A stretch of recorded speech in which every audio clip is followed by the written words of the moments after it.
Hello बच्चों, आज हम क्लास 12th का ऑर्गेनिक केमिस्ट्री का चैप्टर हैलोजन डेरिवेटिव्स शुरू करने जा रहे हैं। इसका लेक्चर पहला आज का ये लेक्चर है, आप लोग इसको ध्यान से देखिएगा, ठीक है। तो हैलोजन डेरिवेटिव्स क्या होते हैं, हैलोजन डेरिवेटिव्स किससे बनते हैं। तो देखो, हैलोजन डेरिवेटिव्स के लिए फर्स्ट ऑफ ऑल तो आपको चाहिए एक कार्बन चेन, और उस कार्बन चेन में कार्बन परमाणु के साथ हाइड्रोकार्बन के अंदर जो कार्बन चेन होती है, उस कार्बन चेन में कार्बन परमाणु के साथ हाइड्रोजन एटम अटैच्ड होते हैं। अब उन हाइड्रोजन एटम्स को अगर किसी हैलोजन एटम के द्वारा डिस्प्लेस कर दिया जाए, यानी कि कार्बन एटम से जो अटैच हाइड्रोजन एटम हैं उनको किसी एक या अधिक हैलोजन एटम्स के द्वारा डिस्प्लेस कर दिया जाए, तो जो कंपाउंड फॉर्म होते हैं वो क्या कहलाएंगे, हैलोजन डेरिवेटिव्स। तो इसके लिए आप जैसे एग्जांपल के तौर पे आप कह सकते हैं, ये कार्बन चेन है, एक तो क्या चाहिए इसमें, कार्बन चेन। फॉर एग्जांपल ये कोई कार्बन चेन हो गई। इस कार्बन चेन के अंदर जो ये कार्बन एटम है, इन कार्बन एटम के साथ हाइड्रोजन एटम्स अटैच है। अगर इन कार्बन चेन्स में से किसी एक हाइड्रोजन एटम को या अधिक हाइड्रोजन एटम को, one or more hydrogen atoms are replaced by halogen atoms, when one or more hydrogen atoms are displaced by halogen atom. कोई भी एक हैलोजन एटम के द्वारा जब इस कार्बन चेन के अंदर से one or more hydrogen atoms को डिस्प्लेस कर दिया जाए, तो जो कंपाउंड फॉर्म होंगे वो कंपाउंड क्या कहलाएंगे, halogen derivatives. Halogen derivatives for example देखिए, जैसे ये आपके पास हाइड्रोकार्बन चेन है, ये एक कंपाउंड है। इस कार्बन कंपाउंड के अंदर से किसी भी कार्बन एटम से अगर आप यहाँ से मैंने एक हाइड्रोजन एटम को डिस्प्लेस कर दिया, एक हाइड्रोजन एटम डिस्प्लेस हो गया, तो यहाँ पर क्या आ गया, एक हैलोजन एटम आ गया। तो ये हैलोजन का डेरिवेटिव्स बन गया। ये क्या बन गया, हैलोजन का डेरिवेटिव्स। अब हैलोजन के डेरिवेटिव्स में हमको क्या स्टडी करना है इस चैप्टर के अंदर। हैलोजन डेरिवेटिव्स में आपको यहाँ दो चीज़ स्टडी करनी है। एक तो हैलो एल्केन और दूसरा है हैलो एरीन्स।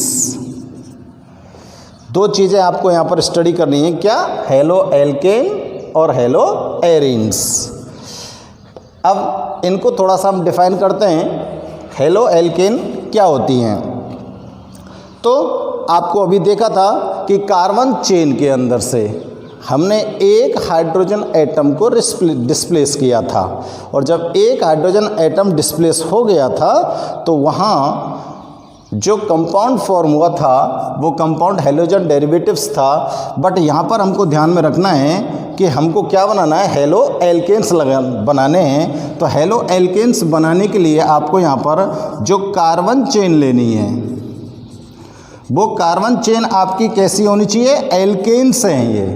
तो एल्केन्स ध्यान दीजिए, एल्केन्स क्या होते हैं, जो एल्केन्स होते हैं वो सैचुरेटेड हाइड्रोकार्बन्स होते हैं। क्या होते हैं, सैचुरेटेड हाइड्रोकार्बन्स। ये 11th क्लास में आपको बताया गया था। और सैचुरेटेड हाइड्रोकार्बन्स होते हैं उनके अंदर कार्बन एटम्स के बिटवीन जो बॉन्ड होता है, वो बॉन्ड कैसा होता है, सिंगल बॉन्ड होता है। क्या होता है बच्चों? सिंगल बॉन्ड होता है। तो सैचुरेटेड हाइड्रोकार्बन जो कंपाउंड है, अब इसको कैसे डिफाइन करें हम कि सैचुरेटेड हाइड्रोकार्बन कंपाउंड्स के अंदर से अगर आप one or more hydrogen atom को रिप्लेस करते हो, किसके द्वारा? किसके द्वारा? हैलोजन के द्वारा। अगर आप कोई भी सैचुरेटेड हाइड्रोकार्बन ले लिया और उस सैचुरेटेड हाइड्रोकार्बन के अंदर से आप one or more hydrogen atoms को रिप्लेस करते हो, और रिप्लेस किसके द्वारा? Replaced by halogen atom. कोई भी हैलोजन एटम को यहाँ पर हम डिनोट करते हैं X, और हियर X इक्वल टू क्या हो सकता है? FCl Br I, यानी कि फ्लोरीन, क्लोरीन, ब्रोमीन, आयोडीन। ये जो हैलोजन एटम्स हैं, ये ग्रुप आपकी जो पीरियोडिक टेबल है ना, उसके ग्रुप 17 के एलिमेंट्स हैं, ये आपको ध्यान में होगा। और ग्रुप 17 के जो एलिमेंट्स होते हैं, उनकी जो इलेक्ट्रोनेगेटिविटी होती है वो मैक्सिमम होती है पूरी पीरियोडिक टेबल के अंदर। तो ये थोड़ा सा ध्यान रखेंगे आप। तो सैचुरेटेड हाइड्रोकार्बन ले लिया आपने, और सैचुरेटेड हाइड्रोकार्बन के अंदर से आपने वन और मोर, एक या एक से अधिक हाइड्रोजन एटम्स को रिप्लेस्ड कर दिया। किसके द्वारा? हैलोजन एटम्स के द्वारा। जब हैलोजन एटम्स के द्वारा आपने यहाँ पर हाइड्रोजन एटम को रिप्लेस कर दिया, तो यहाँ पर जो कंपाउंड फॉर्म हुए उनको ही आप क्या बोल रहे हो? Halo alkane. क्या बोल रहे हैं हम? हेलो एल्केन बोल रहे हैं। या फिर इनको एक नाम और कहा जाता है एल्काइल हैलाइड। इनको क्या कह सकते हो आप? Alkyl halide. एल्काइल हैलाइड कह सकते हैं या हेलो एल्केन कह सकते हैं। कुछ भी हम दोनों में नामों में से कोई सा भी नेम इसके लिए यूज़ कर सकते हैं। तो यहाँ पर आप दोनों डेफिनेशंस को थोड़ा सा ध्यान में दीजिए कि हैलोजन डेरिवेटिव्स तो क्या होते हैं कि जब कोई भी कार्बन चेन हो, उसमें फिक्स नहीं है कि सैचुरेटेड है कि अनसैचुरेटेड है, कैसी भी हो सकती है। कोई भी कार्बन चेन के अंदर से जब हम one or more hydrogen atoms को डिस्प्लेस्ड करते हैं, किसके द्वारा? हैलोजन एटम्स के द्वारा, जो कंपाउंड फॉर्म होंगे वो हैलोजन डेरिवेटिव्स कहलाएंगे। और हैलोजन डेरिवेटिव्स के अंदर हम यहाँ पर पढ़ने वाले हैं, एक तो हेलो एल्केन्स और दूसरे हैं हेलो एरीन्स। हेलो एल्केन्स क्या होते हैं? हेलो एल्केन्स में आपको अभी मैंने बताया था कि एल्केन्स शब्द पर आप ध्यान दीजिए, इस वर्ड को आप गौर से देखिए कि एल्केन्स क्या होते हैं? सैचुरेटेड हाइड्रोकार्बन होते हैं। और सैचुरेटेड हाइड्रोकार्बन के बिटवीन क्या होता है कि जो कार्बन एटम्स होते हैं उनके बिटवीन कैसा बॉन्ड होता है? सिंगल बॉन्ड होता है। तो सिंगल बॉन्डेड जो कार्बन कंपाउंड है उनको आप क्या बोलोगे? Saturated hydrocarbon. तो अब हम हेलो एल्केन्स को कैसे डिफाइन कर सकते हैं कि सैचुरेटेड जो हाइड्रोकार्बन होते हैं उनमें one or more hydrogen atoms को रिप्लेस्ड कर दिया जाए, किसके द्वारा? हैलोजन एटम के द्वारा। किसके द्वारा रिप्लेस्ड कर दिया जाए? हैलोजन एटम्स के द्वारा। तो उनको ही क्या बोलेंगे? हेलो एल्केन या एल्काइल हैलाइड। तो ये यहाँ पर थोड़ा सा ध्यान से देना है। अब देखते हैं हम, आपको पता है कि जो एल्केन्स होती हैं, एल्केन्स का जनरल फॉर्मूला क्या होता है? बताओ। CnH2n+2।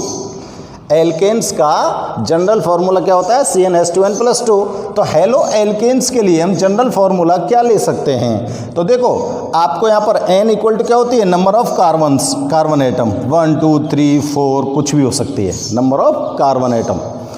n तो क्या है? Number of carbon atom.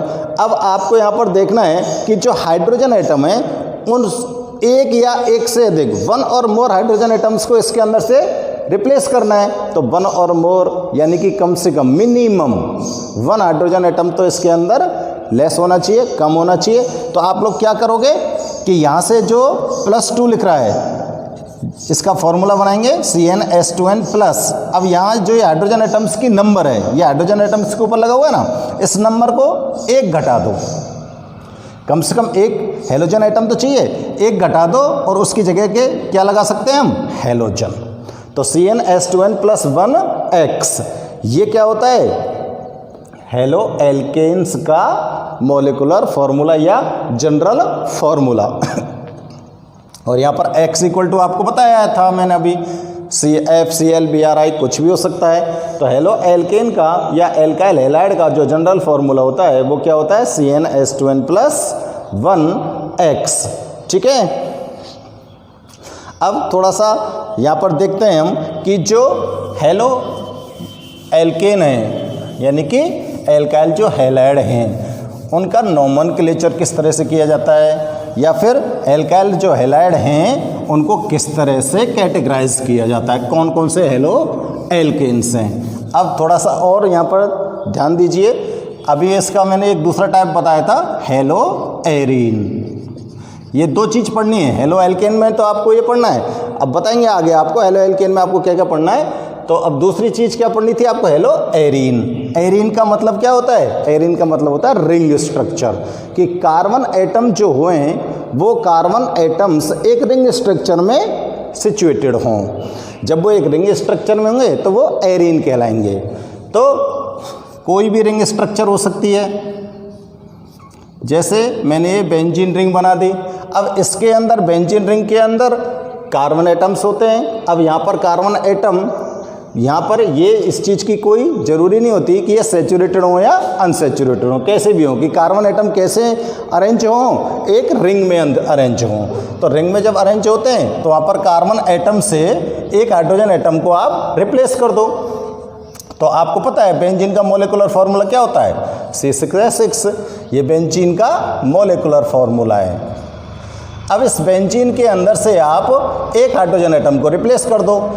अब यहाँ पर जैसे ये कार्बन एटम मान लिया आपने, अब एक कार्बन एटम से इसमें एक हाइड्रोजन एटम अटैच होता है। अब इस हाइड्रोजन एटम को आप यहाँ से रिप्लेस कर दो और इसके साथ आप कनेक्ट कर दो क्या, Cl, यानी कि कोई भी हेलोजन एटम इसके साथ आप अटैच कर सकते हो।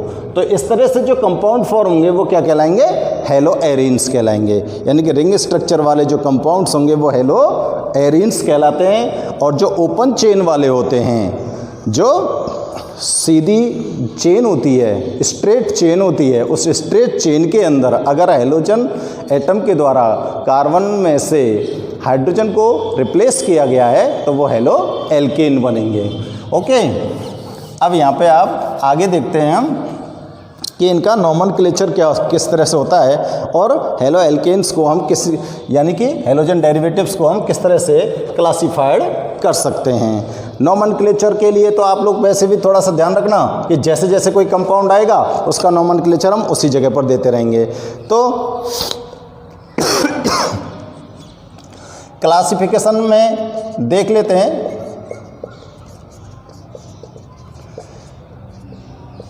हेलोजन डेरिवेटिव्स का जो क्लासिफिकेशन होता है वो किस किस तरह से हो सकता है। देखो, अगर कोई कार्बन चेन है और उस कार्बन चेन के अंदर से ओनली वन हाइड्रोजन एटम को रिप्लेस किया गया है, ओनली वन हाइड्रोजन एटम को रिप्लेस किया गया है, तो उसको क्या बोलोगे आप, मोनो हेलो एल्केन। अगर किसी कार्बन चेन के अंदर से, यानी कि सेचुरेटेड हाइड्रोकार्बन एटम्स के अंदर से अगर ओनली वन हाइड्रोजन एटम को रिप्लेस किया गया तो उसको क्या बोलोगे आप, मोनो हेलो एल्केन। और अगर दो हाइड्रोजन एटम्स को डिस्प्लेस किया गया तो उसको क्या बोलोगे, डाई हेलो एल्केन। और अगर तीन हाइड्रोजन एटम को डिस्प्लेस्ड किया गया है तो उसको क्या बोलोगे आप, ट्राई हेलो एल्केन। तो इस तरह से आप लोग ध्यान रखेंगे, अगर वन हाइड्रोजन एटम डिस्प्लेस्ड हुआ है हेलोजन एटम्स के द्वारा तो मोनो हेलो एल्केन, अगर दो हाइड्रोजन एटम डिस्प्लेस हुए हैं तो डाई हेलो एल्केन, और तीन हाइड्रोजन एटम अगर डिस्प्लेस हुए हैं तो ट्राई हेलो एल्केन्स बनेंगे। ठीक है, अब यहाँ पर हम मोनो हेलो जो एल्केन्स हैं उनके बारे में क्लासिफिकेशन देखते हैं, उनके बारे में हम आगे पढ़ते हैं कि मोनो हेलो एल्केन्स जो होते हैं, मोनो हेलो एल्केन्स, इनको आगे और क्लासिफाइड किया गया है, are classified are classified in 3 types. इनको कितने टाइप्स में और क्लासिफाइड किया गया है? 3 टाइप्स के अंदर। कौन कौन से? फर्स्ट देखो, primary alkyl halide, primary alkyl halide, यानी कि हेलो एल्केन को हमने बताया था ना अभी, हेलो एल्केन को, और क्या नाम दिया गया था? दूसरा नाम दिया गया था एल्काइल हैलाइड। तो यहां पर मैं लिख रहा हूं mono halo alkanes. Halo alkanes से हो गई ना ये, तो सैचुरेटेड कार्बन चेन वाले कंपाउंड हो गए। मोनो यानी कि ओनली 1 हेलोजन एटम है।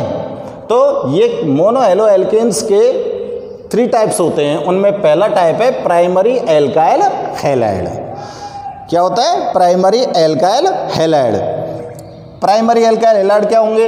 अब देखो, यदि आपके पास जो हेलोजन एटम है उसको कार्बन चेन में आपको अटैच करना है, तो कार्बन चेन में जब वो हेलोजन एटम अटैच हो रहा है, तो अगर वो हेलोजन एटम प्राइमरी कार्बन पर अटैच होता है, अगर वो हेलोजन एटम किस पर अटैच होता है? प्राइमरी कार्बन पर अटैच होता है, तो क्या कहलाएगा वो? Primary alkyl halide. If the halogen atom attached with primary carbon atom, primary carbon atom 1 degree को क्या बोलते हैं? प्राइमरी। प्राइमरी को हम क्या बोल सकते हैं? 1 डिग्री, ठीक है ना। प्राइमरी कार्बन एटम, अगर आपका हेलोजन एटम किसके साथ अटैच्ड है? प्राइमरी कार्बन एटम के साथ। प्राइमरी कार्बन एटम कौन सा होता है? जैसे ये कंपाउंड है आपके पास मेथेन। ये जो मेथेन है, ये मेथेन में सिंगल कार्बन एटम है और ये कार्बन एटम किसी के साथ अटैच नहीं है, तो ये प्राइमरी कार्बन हो सकता है। और अगर कोई हाइड्रोकार्बन चेन है, इस तरह से कोई भी चेन है, और हम इसको बड़ा कर सकते हैं, तो इस चेन के अंदर प्राइमरी कार्बन एटम कौन सा है? इस चेन के अंदर ये वाला प्राइमरी कार्बन एटम है। यानी कि जो carbon atom only 1 carbon atom के साथ अटैच हो, वो प्राइमरी कार्बन एटम होता है। तो देखो, आप ध्यान दीजिए, इसमें कितने प्राइमरी कार्बन एटम है? ये भी प्राइमरी है, ये भी प्राइमरी कार्बन एटम है, ये भी प्राइमरी कार्बन एटम है। तो 2 प्राइमरी कार्बन एटम हो गए ना। तो अब आप मोनो हेलो एल्केन्स बना रहे हो, प्राइमरी एल्काइल हैलाइड बना रहे हो, तो आप अपने हेलोजन एटम को इस वाले एटम के साथ कनेक्ट कर दो, चाहे इस वाले के साथ कर दो, बनेगा क्या? प्राइमरी एल्काइल हैलाइड ही बनेगा। जैसे इसका मैं बना देता हूँ, एक हाइड्रोजन एटम को डिस्प्लेस कर दिया। अगर इसमें से करना चाहते हैं तो CH3 CH2 CH2 Cl, ये बन गया। अब इसका नाम, अगर इसका नोमेनक्लेचर किया जाए तो क्या हो जाएगा? ये इसका नोमेनक्लेचर बताओ क्या होना चाहिए? बताओ ध्यान से। 3 कार्बन एटम है, तो क्या हो गया? इसका प्रीफिक्स प्रोप, और ये वाला ग्रुप कौन सा हो जाता है? प्रोपिल, और पीछे क्या लगा हुआ है? क्लोराइड। क्या नाम हो गया इसका? Propyl chloride. और ये क्या हो गया? इसी तरह से ये मिथाइल ग्रुप हो गया, मिथाइल क्लोराइड, ठीक है। ये इनका नोमेनक्लेचर हो गया। इस तरह से आप नोमेनक्लेचर को भी ध्यान से देखते चलेंगे। तो आगे दूसरा देखते हैं अब हम,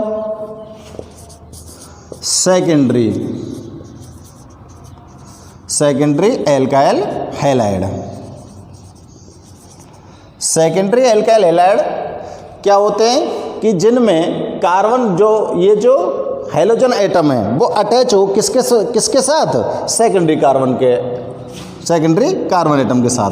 when halogen atom attached with secondary carbon atom, यानी कि हाइड्रोकार्बन चेन है, उस हाइड्रोकार्बन चेन के अंदर जो सेकेंडरी कार्बन एटम है उसमें अगर हैलोजन एटम अटैच्ड है तो उसको क्या बोलोगे आप? Secondary alkyl halide. अब सेकेंडरी कार्बन कौन सा होगा, इस बात पर आप गौर कीजिए। देखो, जो कार्बन एटम या तो सिंगल हो या फिर ओनली सिंगल कार्बन एटम के साथ अटैच हो, वो प्राइमरी कार्बन होता है। अगर किसी हाइड्रोकार्बन चेन में ये कंडीशन है तो यहाँ पर कौन कौन से कार्बन एटम प्रेजेंट होते हैं? देखो, ये प्राइमरी कार्बन एटम क्योंकि सिंगल कार्बन एटम के साथ अटैच है, ये वाला प्राइमरी कार्बन एटम क्योंकि ये भी सिंगल कार्बन एटम के साथ अटैच है। बट जो मिडिल कार्बन एटम है, ये मिडिल कार्बन एटम दो कार्बन एटम्स के साथ अटैच्ड है, इसलिए ये कैसा हो जाएगा? Secondary carbon atom. ये कैसा हो जाएगा? Secondary carbon atom. इसको 2 डिग्री से हम शो कर सकते हैं। तो प्राइमरी कार्बन एटम को 1 डिग्री से, सेकेंडरी कार्बन एटम को 2 डिग्री से और टर्सरी कार्बन एटम को हम 3 डिग्री से डिनोट करते हैं। तो यहाँ पर अब आपको करना क्या है? हैलोजन एटम को किसके साथ अटैच करना है? सेकेंडरी कार्बन एटम के साथ। तो देखो, मैं अटैच कर रहा हूँ CH3 CH3, ये मैंने अटैच कर दिया। ठीक है, सेकेंडरी कार्बन के एटम के साथ। यहाँ से इसने हाइड्रोजन एटम को रिप्लेस किया है और यहाँ पर एक हैलोजन एटम आ गया। अब इसका नोमेनक्लेचर करिए, क्या नाम बन सकता है इसका? देखो, बताओ क्या बन सकता है? अगर इसकी मैं नंबरिंग करूँ तो 1 2 3, तो यहाँ पर क्या हो जाएगा? 2 क्लोरोप्रोपेन। इसका नोमेनक्लेचर क्या हो गया? 2 क्लोरोप्रोपेन। अब देखते हैं टर्सरी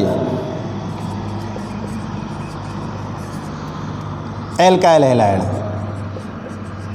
टर्सरी एल्काइल हैलाइड।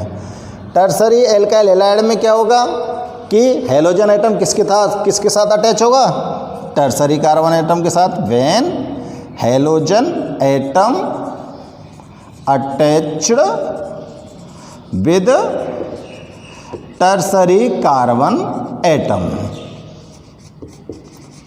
जब हैलोजन एटम किसके साथ अटैच है? टर्सरी कार्बन एटम के साथ। अब टर्सरी कार्बन एटम कौन सा हो सकता है?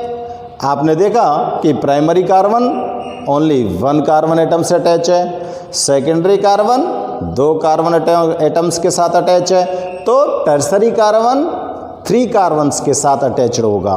तो 3 कार्बन के साथ अटैच्ड टर्सरी कार्बन बना दो।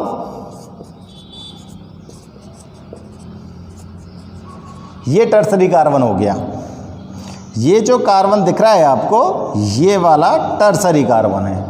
अब इस टर्सरी कार्बन की कंडीशन यहाँ पर ये होगी। ठीक है, अब ये जो स्थिति है, इस कंडीशन में जो हैलोजन एटम होगा वो कहाँ पर अटैच्ड होगा? टर्सरी कार्बन एटम पर। तो इसका जो मोनो हैलो एल्केन्स बनेगा वो क्या बनेगा? CH3 और इसके साथ क्या जोड़ दोगे आप? Halogen atom. तो ये क्या बन गया? टर्सरी मोनो हैलो एल्केन्स या मोनो एल्काइल हैलाइड्स, ये बन गया। अब इसका नोमेनक्लेचर कीजिए, इसका क्या नाम हो सकता है? देखो, लॉन्गेस्ट कार्बन चेन सेलेक्ट करो। लॉन्गेस्ट कार्बन चेन इधर से हो सकती है 1 2 3, क्योंकि इधर से आप करेंगे तो इधर जाएगी, फिर इधर से आएगी। तो हाईएस्ट कार्बन चेन कितनी हो सकती है? 3 कार्बन एटम्स की। तो अब इसका नोमेनक्लेचर करने के लिए आप क्या करोगे कि जो सेकेंडरी कार्बन है, ये वाला कार्बन है दूसरे नंबर वाला, इसके साथ 2 सब्स्टिट्यूट जुड़े हुए हैं। कौन सा? मिथाइल और क्लोराइड। कौन कौन से सब्स्टिट्यूएंट जुड़े हुए हैं? मिथाइल और क्लोराइड। तो नोमेनक्लेचर में आईयूपैक में आपको ध्यान होगा, किसको आप पहले लिखते हो? हम उसको, उस सब्स्टिट्यूट को पहले लिखते हैं जो अल्फ़ाबेटिकली पहले आता है। बताओ, मिथाइल में से और क्लोराइड में से कौन पहले आएगा? क्लोरीन। तो क्या लिखोगे? 2 क्लोरो 2 मिथाइल और क्या है ये? प्रोपेन। ठीक है, ये इसका नाम बन गया। तो इस तरह से आप इनका नोमेनक्लेचर ध्यान में रख सकते हैं आराम से। तो ये मोनो हेलो एल्केन्स हैं, उनको हमने 3 पार्ट्स में कैटेगराइज किया गया है। 3 पार्ट में कैटेगराइज करने के बाद और मोनो हेलो एल्केन्स को किस तरह से कैटेगराइज किया गया है वो अभी हम देखते हैं, क्योंकि यहाँ पर हम केवल मोनो हेलो एल्केन्स को ही क्लासिफाइड कर रहे हैं। तो देखो ये 3 पार्ट्स में हो गए। अब इसके बाद और कितने पार्ट्स हो सकते हैं इसके, ठीक है।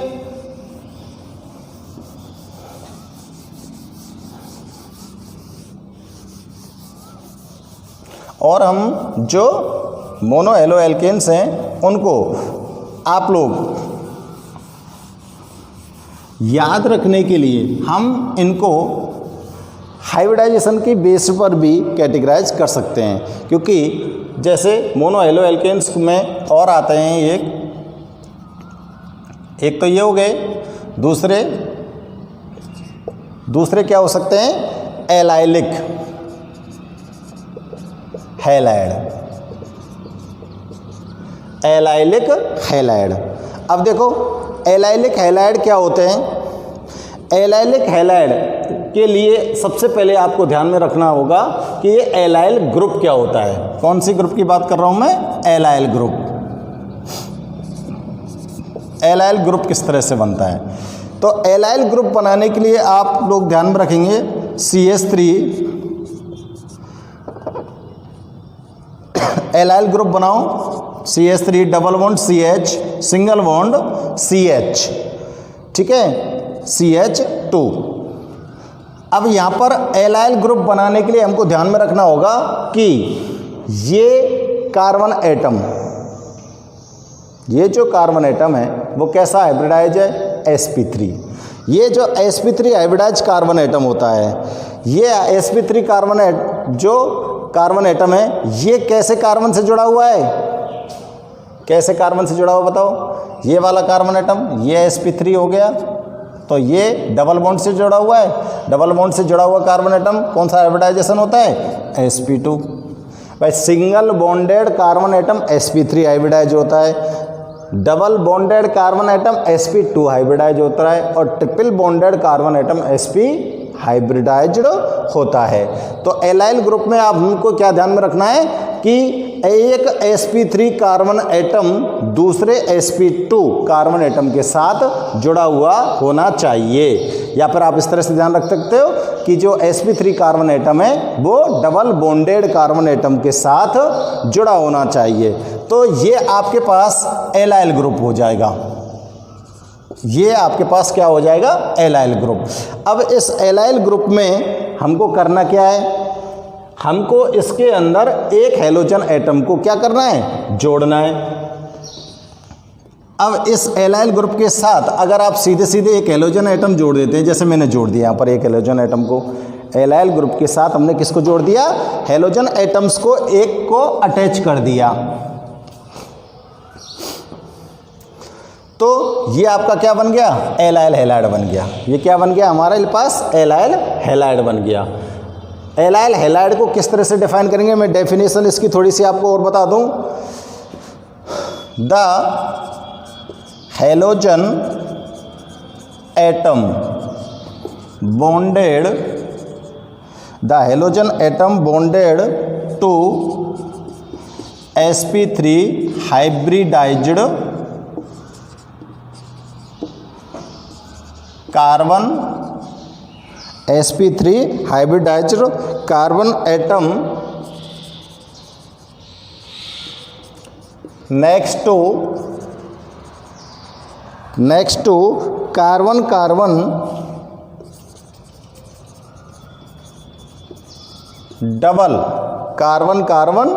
Double bond.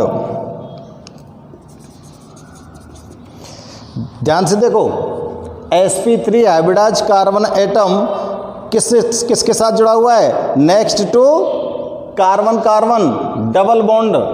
देखो दोनों कार्बन एटम्स के बिटवीन डबल बॉन्ड है, और इन दोनों डबल बॉन्डेड कार्बन एटम के साथ कौन जुड़ा हुआ है, sp3 carbon atom.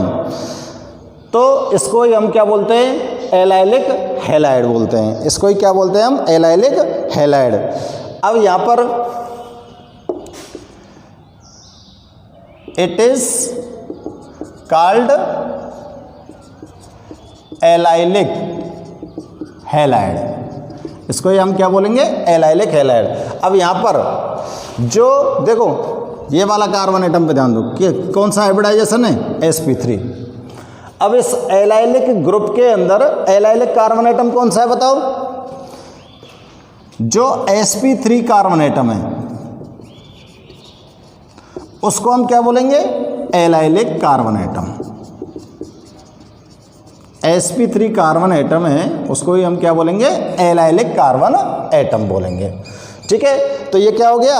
Allyl group हो गया। और एलाइल ग्रुप से क्या बना दिया हमने? एलाइलिक हैलाइड बना दिया। तो एलाइलिक हैलाइड ध्यान में होगा। अब इस एलाइलिक हैलाइड को हम क्या कह सकते हैं? अगर इसके साथ हमने क्लोरीन लगाया है तो इसको क्या बोलेंगे हम? एलाइलिक क्लोराइड बोल देंगे। अगर हमने क्लोरीन लगाया है तो इसका नाम क्या रख देंगे? एलाइलिक क्लोराइड बोल देंगे। अगर हमने ब्रोमीन लगाया होता तो एलाइलिक ब्रोमाइड बोलते। अगर फ्लोरीन होता तो एलाइलिक फ्लोराइड होता। ठीक है ना। इसका तीसरा जो टाइप है वो क्या है? Benzylic halide. तीसरा जो टाइप है वो क्या है? Benzylic halide. अब बेंजाइलिक हैलाइड आपको नाम से ही पता चल रहा है कि जो हेलोजन एटम है वो हेलोजन एटम किसके साथ अटैच्ड होना चाहिए? बताओ, आपको नाम से ही पता चल रहा है। क्या होनी चाहिए इसके अंदर? एक बेंजीन रिंग होनी चाहिए। ठीक है, क्या होनी चाहिए? बेंजीन रिंग होनी चाहिए। और उस बेंजीन रिंग में यानी कि बेंजीन रिंग का मतलब मेरा ये है कि एक रिंग स्ट्रक्चर होनी चाहिए। भाई बेंजाइलिक हैलाइड आपको बनाना है तो बेंजीन जैसे एक स्ट्रक्चर बनानी है आपको, यानी कि एक रिंग स्ट्रक्चर बनानी है। और उस रिंग स्ट्रक्चर के अंदर आपको किसको जोड़ना है? हेलोजन एटम को जोड़ना है। तो रिंग स्ट्रक्चर में हेलोजन एटम्स को कैसे जोड़ेंगे? देखो इसको कैसे डिफाइन करें? When halogen atom bonded, when halogen atom bonded is bonded to a sp3 carbon atom. आपका हेलोजन एटम किसके साथ बॉन्डेड है? sp3 कार्बन एटम के साथ बॉन्डेड है। और ये जो sp3 कार्बन एटम है ये किसके साथ अटैच होना चाहिए? किसके साथ अटैच होना चाहिए बताओ? एरोमेटिक रिंग के साथ। Next to an aromatic ring. ये आपका कार्बन एटम किसके साथ अटैच होना चाहिए? एरोमेटिक रिंग के साथ अटैच होना चाहिए। और इस को ही क्या बोलेंगे आप? Benzylic halide. इसको कैसे बनाएंगे? देखो ये कोई भी बेंजीन रिंग हो गई, इस तरह से इसको बेंजीन रिंग बना दो। अब इसमें आपको एक क्या लेना है? sp3 कार्बन एटम, यानी कि ये sp3 कार्बन एटम हो गया। अब इस sp3 कार्बन एटम के साथ आपको क्या जोड़ना है? हेलोजन एटम जोड़ना है। क्या जोड़ना है हमको? हेलोजन एटम जोड़ना है। तो इसको क्या बोलेंगे आप? बेंजाइलिक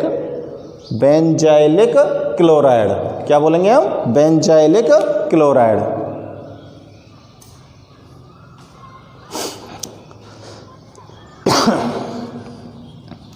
ठीक है, इसको क्या बोलोगे आप लोग? Benzylic chloride.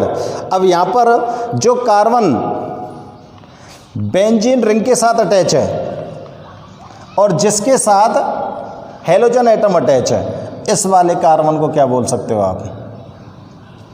इस वाले कार्बन को क्या बोलेंगे हम? Benzylic carbon. क्या बोल सकते हैं हम इसको? बेंजाइलिक कार्बन, इस कार्बन एटम को। ठीक है, इसके बाद नेक्स्ट देखते हैं हम विनाइलिक हैलाइड। नेक्स्ट क्या है हमारे पास, विनाइलिक हैलाइड। देखो विनाइलिक हैलाइड में आपको किसको ध्यान से देखना है, विनाइल ग्रुप को। ये विनाइल ग्रुप क्या होता है, विनाइल ग्रुप किस तरह से हम लिख सकते हैं, तो विनाइल ग्रुप को हम लिखने के लिए क्या करेंगे कि एक कार्बन एटम को डबल बॉन्ड से अटैच कर देंगे, किसके एक साथ, दूसरे कार्बन एटम के साथ, और इस बॉन्ड को हम फ्री छोड़ देते हैं। ठीक है, तो ये वाला जो ग्रुप आपको दिखाई दे रहा है इसको बोलते हैं हम विनाइल ग्रुप।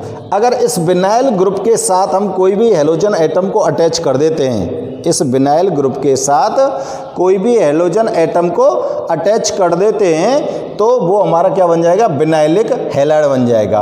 अब इसमें बताओ जो हैलोजन एटम अटैच होगा वो कैसे हाइब्रिडाइज कार्बन एटम के साथ है। ये जो कार्बन एटम है ये कौन सा हाइब्रिडाइज है बताओ, sp2। यानी कि क्या कह सकते हो आप लोग कि जब आपका halogen atom sp2 hybridize carbon atom के साथ अटैच होगा तो वो क्या बन जाएगा, विनाइलिक हैलाइड बन जाएगा।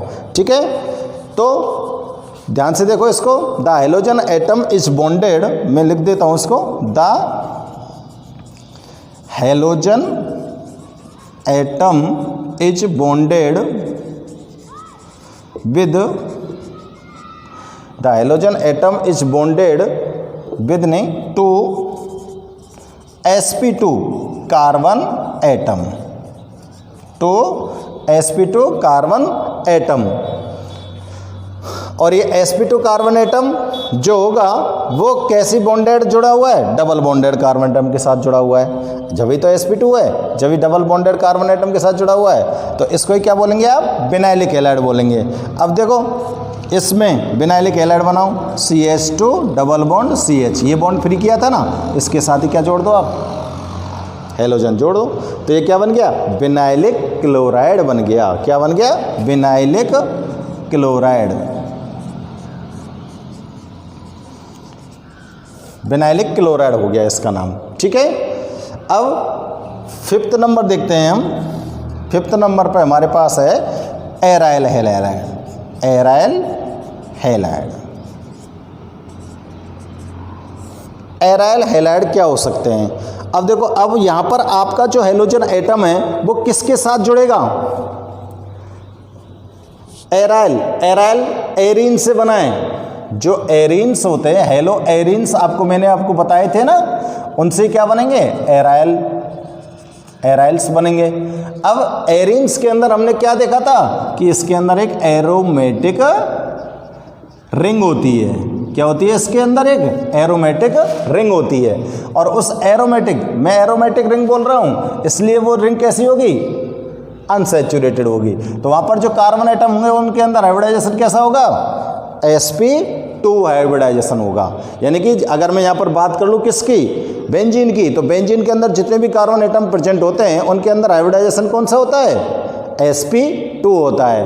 और उसकी एक कंडीशन भी होती है, वो भी मैं आपको थोड़ा सा ध्यान दिलाऊंगा। तो यहाँ पर फिर दोबारा ध्यान से देखिएगा, चेक कीजिएगा कि जो हैलोजन एटम्स हैं, जो हैलोजन एटम्स इज बॉन्डेड, मैं लिख देता हूँ, the halogen atom is bonded, bonded, halogen atom is bonded with sp2 carbon atom, sp2 carbon atom. जब हैलोजन एटम को आपने किसके साथ बॉन्डेड कर दिया है, sp2 कार्बन एटम के साथ, और आपका जो ये sp2 कार्बन एटम है ये किसका होना चाहिए, ऑफ एन एरोमेटिक रिंग, ये किसका होना चाहिए, एरोमेटिक रिंग का होना चाहिए। ठीक है ना, तो एरोमेटिक रिंग के sp2 हाइब्रिडाइज्ड कार्बन एटम के साथ अगर हैलोजन एटम अटैच है, बॉन्डेड है, तो वहाँ पर जो बनेंगे हैलोजन डेरिवेटिव्स उनका नेम क्या होगा, एराइल हैलाइड। और इस एराइल हैलाइड को आप लोग किस तरह से शो कर सकते हो, जैसे ये बेंजीन रिंग हो गई आपकी, और इसमें ये sp2 कार्बन हो गया। और इस sp2 कार्बन के साथ ही आपने क्या जोड़ देना है, हेलोजन एटम जोड़ देना है। अब ये जो sp2 कार्बन एटम है ये किसके साथ कनेक्ट है, इस एरोमेटिक रिंग के साथ कनेक्ट होता है, इसलिए इनको हम क्या बोल सकते हैं, एराइल हैलाइड। तो ये क्या बन गया बताओ, इसका नाम क्या होगा, क्लोरोबेंजीन। क्या नाम बनेगा इसका, क्लोरोबेंजीन। ठीक है, तो ये आपने देखे कि क्लासिफिकेशन हेलोजन डेरिवेटिव्स को हमने दो टाइप में डिवाइड किया गया था, जिनको हमें पढ़ना था क्या, हेलो एल्केन और हेलो एरिन्स। हेलो एल्केन और हेलो एरिन्स, हेलो एल्केन्स को हमने डिफरेंट टाइप में डिवाइड किया और वहाँ पर सभी ग्रुप्स आपको बताए, सभी को डिफाइन भी किया और उनके एग्जाम्पल्स भी बताए, और उन एग्जाम्पल्स की नोमेनक्लेचर आपको साथ साथ में यहाँ पर ही बता दी गई है।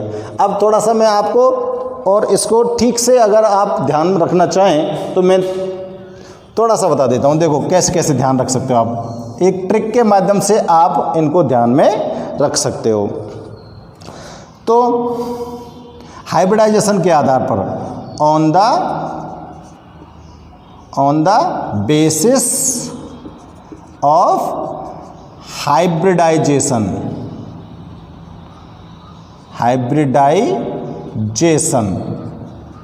हाइब्रिडाइजेशन के बेसिस पर इनको हम कैसे ध्यान में रख सकते हैं कि बताओ, दो हाइब्रिडाइजेशन आए, एक तो sp3 आया था इसके अंदर और एक हाइब्रिडाइजेशन आया था क्या, sp2। अब आप बताइए कि sp3 हाइब्रिडाइज कार्बन एटम के साथ आपने हेलोजन एटम को अटैच किया था, वो कौन कौन से टाइप थे बताओ, एलाइलिक ग्रुप और benzylic group. Allylic halogen derivatives और बेंजाइलिक हेलोजन डेरिवेटिव्स, यानी कि एलाइलिक हैलाइड आपने बनाया था ये वाला, इसमें आपने sp3 कार्बन एटम के साथ, यहाँ पर ध्यान दीजिए, sp3 कार्बन एटम के साथ अटैच किया था किसको, हेलोजन एटम को, और दूसरा क्या बनाया था, बेंजाइलिक हैलाइड बनाया था। अब बेंजाइलिक हैलाइड में भी आपने ये वाला sp3 कार्बन एटम है, sp3 single bonded carbon atom है, देख लो ध्यान से, तो सिंगल बॉन्डेड कार्बन एटम है तो ये कैसा हो गया, sp3 कार्बन एटम। अब इस sp3 कार्बन एटम के साथ ही तो अटैच है ये हेलोजन, इसलिए ये दोनों कौन कौन से, एलाइलिक हैलाइड और बेंजाइलिक हैलाइड के अंदर तो halogen atom sp3 carbon atom के साथ अटैच होता है, और sp2 कार्बन एटम में कौन कौन से हो गए, देखो ध्यान से, विनाइलिक ग्रुप पे ध्यान दो। विनाइलिक ग्रुप में ये जो कार्बन एटम है, ये विनाइल ग्रुप बताया था ना मैंने आपको, ये कार्बन एटम है और ये कार्बन एटम दोनों डबल बॉन्ड से जुड़े हुए हैं, ठीक है ना। जो डबल बॉन्ड से कार्बन एटम जुड़ा होता है उस पर हाइब्रिडाइजेशन कौन सा होता है, sp2 होता है। अब इस sp2 हाइब्रिडाइज कार्बन एटम के साथ ही हमने किसको जोड़ा था यहाँ पर, हेलोजन एटम को, इसलिए ये sp2 हाइब्रिडाइज कार्बन एटम के साथ हेलोजन एटम अटैच हो गया। तो कौन सा हैलाइड आ गया इसमें sp2 में, विनाइलिक हैलाइड। विनाइलिक हैलाइड क्या होते हैं, जिनमें halogen atom sp2 hybridize carbon atom के साथ अटैच होता है। और दूसरा कौन सा हो गया, देखो एराइल हैलाइड। एराइल हैलाइड में देखो halogen atom sp2 carbon atom के साथ अटैच है, sp2 कार्बन एटम के साथ, क्योंकि बेंजीन रिंग बनाई थी मैंने, पता है आपको, बेंजीन रिंग में ये जो कार्बन एटम होते हैं इसी तरह से होते हैं, सबको ध्यान में होगा, ये एक बेंजीन रिंग है। अब इसमें ये डबल बॉन्ड, ये डबल बॉन्ड और ये डबल बॉन्ड, बाकी सबके साथ क्या अटैच है, हाइड्रोजन। तो इसमें जितने भी कार्बन एटम हैं, 6 के 6 कार्बन एटम का हाइब्रिडाइजेशन क्या है, sp2। अब इस sp2 हाइब्रिडाइज कार्बन एटम में किसी भी कार्बन एटम में से एक हाइड्रोजन को डिस्प्लेस कर दो, और एक हाइड्रोजन को डिस्प्लेस करके उसकी जगह पर क्या लगा देना है आपको, हेलोजन। हेलोजन लगा देंगे तो वो क्या बन जाएगा, एराइल हैलाइड, क्योंकि ये क्या होती है, एक एरोमेटिक रिंग। क्या होती है, एक एरोमेटिक रिंग। और इस एरोमेटिक रिंग के अंदर जो sp2 हाइब्रिडाइज कार्बन एटम है उसमें हैलोजन एटम जुड़ा हुआ है। इसलिए यहाँ पर sp2 कार्बन एटम के साथ हैलोजन के अटैच्ड से जो नेक्स्ट हेलो एल्केन्स बने हैं वो कौन से, एराइल हैलाइड। कौन से, एराइल हैलाइड। तो देखो बेटा ये हमने इनको डिवाइड कर दिया, ये कैटेगराइज कर दिया। आप ध्यान में रख सकते हो, बस 4 शब्द ध्यान में रखने हैं आपको। sp3 के बेसिस पर तो कौन कौन से ग्रुप से, एलाइलिक हैलाइड और बेंजाइलिक हैलाइड, और sp2 के बेसिस पर कौन से, बेनाइलिक हैलाइड और एराइल हैलाइड। ठीक है, तो थोड़ा सा ध्यान से चेक करो इनको और नोट कर लो इनको फटाफट। ठीक है, ध्यान से देखो। हाँ, अब हम नेक्स्ट टॉपिक देख रहे हैं, नेचर ऑफ CX बॉन्ड। अब ये जो CX बॉन्ड है ये कहाँ पर बनता है, ये आपने अभी हेलोजन डेरिवेटिव्स देखे थे, और हेलोजन डेरिवेटिव्स के अंदर आपने एल्काइल हैलाइड बनाए थे। क्या बनाए थे, एल्काइल हैलाइड बनाए थे।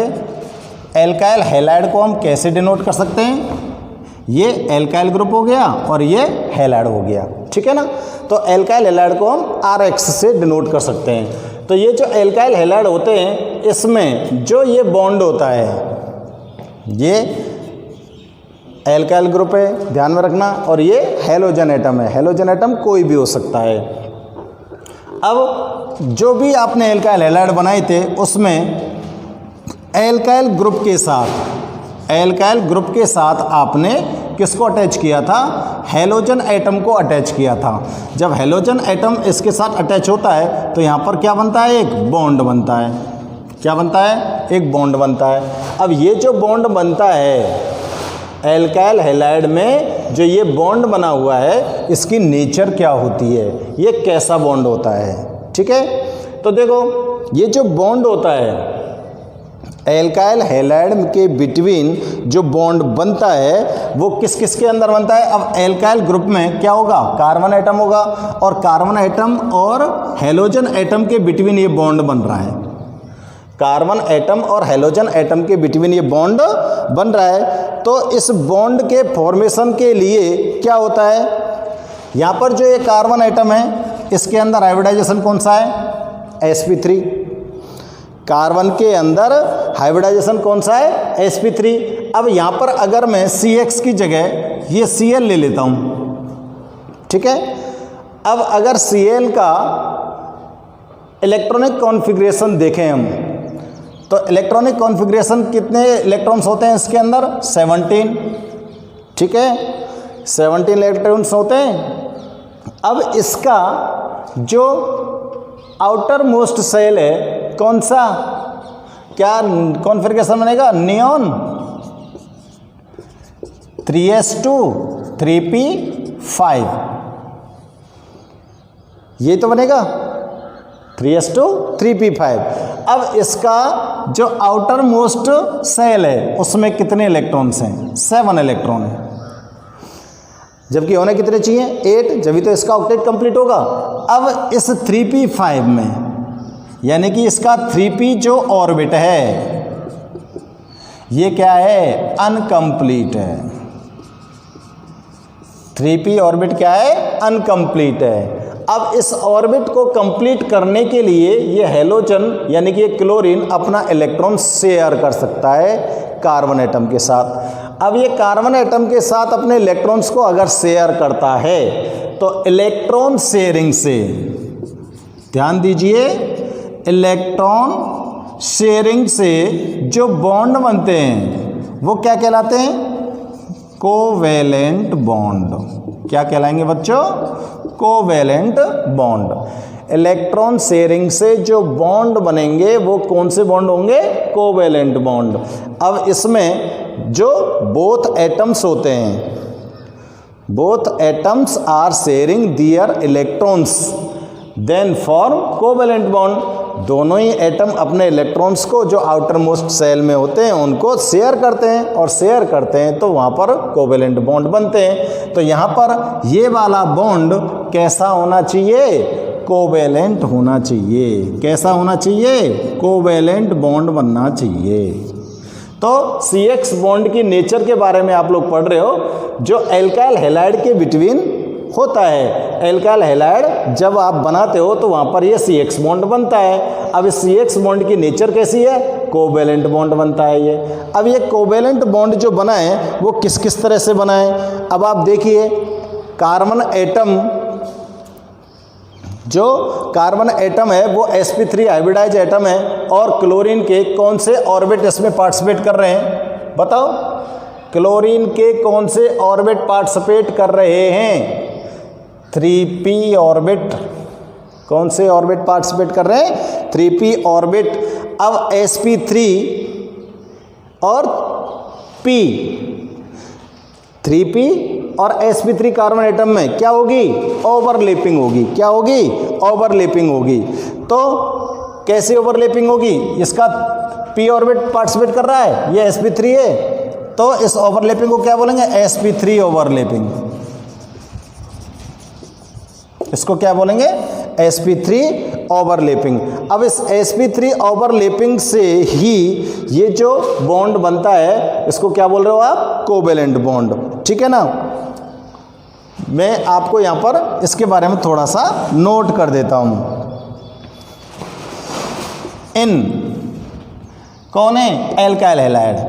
इन एल्काइल हैलाइड, एल्काइल हैलाइड के अंदर formation of CX bond. In alkyl halide formation of CX bond takes place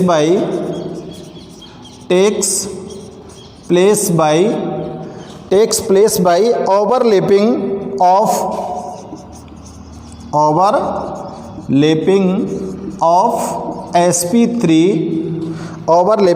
sp3 orbitals. किसके हैं? sp3 ऑर्बिटल्स किसके हैं? Carbon atom. sp3 ऑर्बिटल्स तो किसके हैं? कार्बन एटम के। ठीक है ना? एंड 3p किसका है? क्लोरीन का। 3p किसका है? क्लोरीन का, जो कैसा है? अनकंप्लीट, या इसको क्या कह सकते हो आप? Half filled. और क्या कह सकते हो? Half filled. मैं लिख देता हूं यहां पर, यह हाफ फिल्ड है, जिससे ध्यान रहे हमको। 3p जो ऑर्बिट है क्लोरीन का वो कैसा होता है? Half filled. Orbital of chlorine, orbital of chlorine.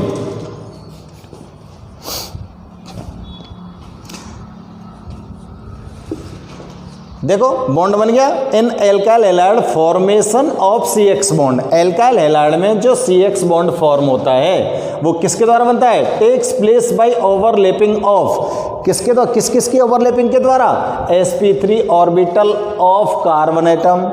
Carbon atom के तो sp3 ऑर्बिटल्स पार्टिसिपेट करेंगे, और 3p ऑर्बिटल्स ऑफ क्लोरीन जो हाफ फिल्ड है। यानी कि यहाँ पर जो ओवरलैपिंग हो गई वो कैसी वो हो गई, उसको क्या नाम दिया जाएगा?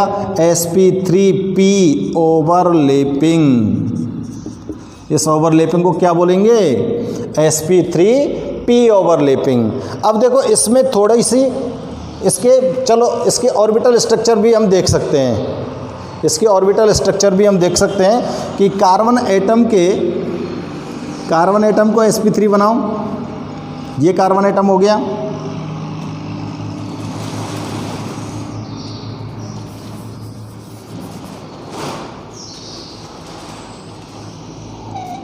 इसकी स्ट्रक्चर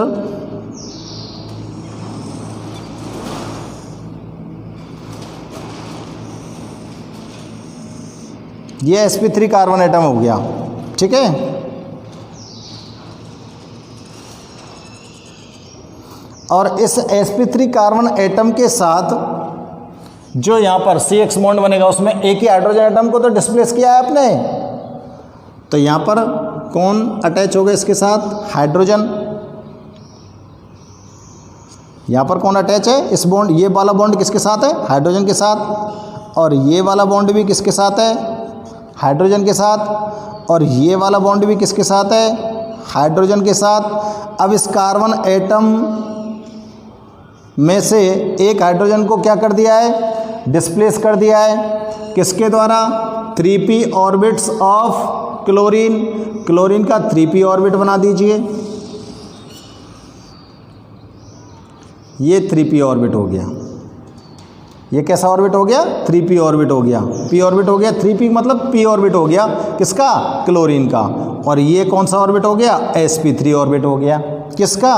कार्बन का।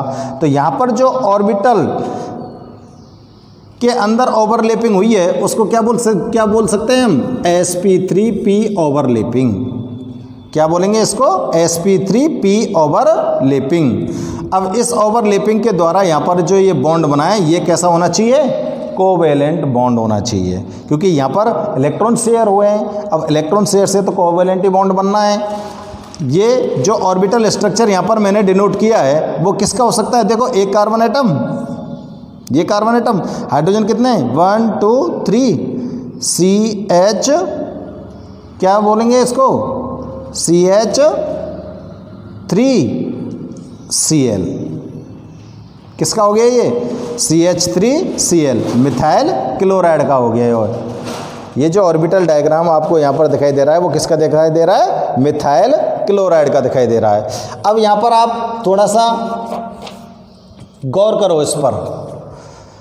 अब इस बॉन्ड का नाम नहीं लिखा है मैंने, यहाँ पर लिखना चाहिए मेरे को क्या? CX bond. क्या लिखना चाहिए? CX बॉन्ड इज कैसा है बताओ? कोवेलेंट। बट अब क्या घटना घटित होने वाली है? CX बॉन्ड तो क्या हो गया? कोवेलेंट हो गया। लेकिन अब घटना क्या घटित हो रही है? देखो, आपने यहां पर एक कार्बन लिया और एक हैलोजन एटम लिया। कार्बन और हैलोजन एटम की जो इलेक्ट्रो नेगेटिविटी होती है उसके अंदर बड़ा डिफरेंस होता है। इलेक्ट्रोनेगेटिविटी के अंदर इन दोनों एटम्स की जो इलेक्ट्रोनेगेटिविटी है, क्योंकि इसकी तो लगभग 2.6 होती है कार्बन की तो, और इनकी 3 से ऊपर होती है। 3, लगभग 3 के लगभग अप्रोक्सीमेट कितनी होती है? 3। तो यानी कि ये ज़्यादा है, इसकी इलेक्ट्रोनेगेटिविटी ज़्यादा होती है और इसकी इलेक्ट्रोनेगेटिविटी कैसी होती है? कम होती है। तो दोनों एटम्स की जो इलेक्ट्रोनेगेटिविटी है उसमें डिफरेंस है। और इस इलेक्ट्रोनेगेटिविटी के डिफरेंस के कारण क्या होता है कि यहाँ पर जो इलेक्ट्रॉन शेयर हुए थे, इस तरह से जो बॉन्ड बना था, ये जो इलेक्ट्रॉन है इनका जो क्लाउड होता है, इन इलेक्ट्रॉन्स का जो क्लाउड होता है, इलेक्ट्रॉन्स का क्लाउड उस एटम की तरफ शिफ्ट हो जाएगा जिस एटम की इलेक्ट्रोनेगेटिविटी ज़्यादा होती है। The electron cloud of the bond is shift towards the atom which has more electronegativity. तो यहाँ पर देखो, इस तरह से आपका ये इलेक्ट्रॉन क्लाउड शिफ्ट हो जाता है और ये इलेक्ट्रॉन दोनों इस जगह पर आ जाते हैं क्लोरीन की साइड में। तो इसकी वजह से क्या होता है? इसकी वजह से आपका ये जो बॉन्ड है, इस बॉन्ड के अंदर पोलरिटी आ गई। क्या आ गई? पोलरिटी आ गई। यानी कि ये बॉन्ड कैसा हो गया? पोलर हो गया। और जब बॉन्ड पोलर हो गया, पोलरिटी आ गई, तो दोनों के दोनों इलेक्ट्रॉन जब इस तरफ शिफ्ट हो गए तो इस क्लोरीन के ऊपर तो पार्शियली आपको क्या दिखाई देगा? नेगेटिव। और कार्बन के ऊपर पार्शियली आपको क्या दिखाई देगा? पॉजिटिव, क्योंकि शिफ्ट किस तरफ हो गए? क्लोरीन की तरफ। तो क्लोरीन पर तो पार्शियली नेगेटिव आ जाएगा और कार्बन पर पार्शियली पॉजिटिव आ जाएगा।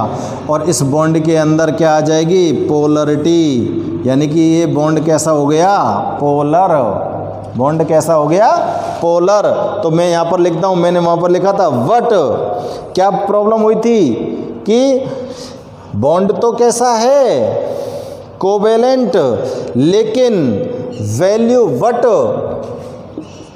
Value of electronegativity, but value of electronegativity of carbon atom,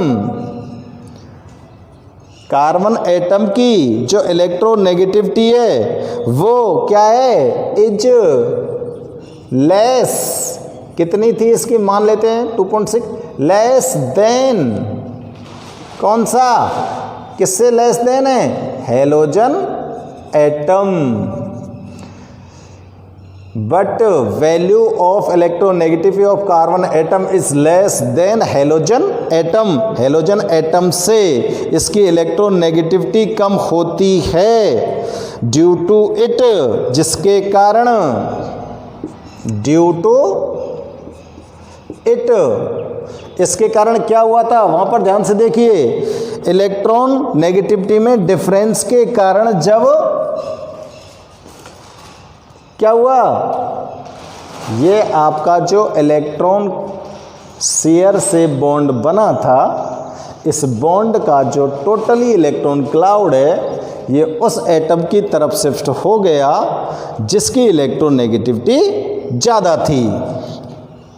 due to it the nature of CX bond, the nature of CX bond is polar.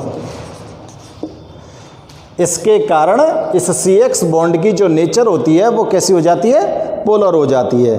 और जब polar इसकी nature हो गई तो क्या होगा या बताओ, देयरफॉर, तो इसलिए देयरफॉर क्लोरीन, क्लोरीन के ऊपर तो क्या आ जाएगा,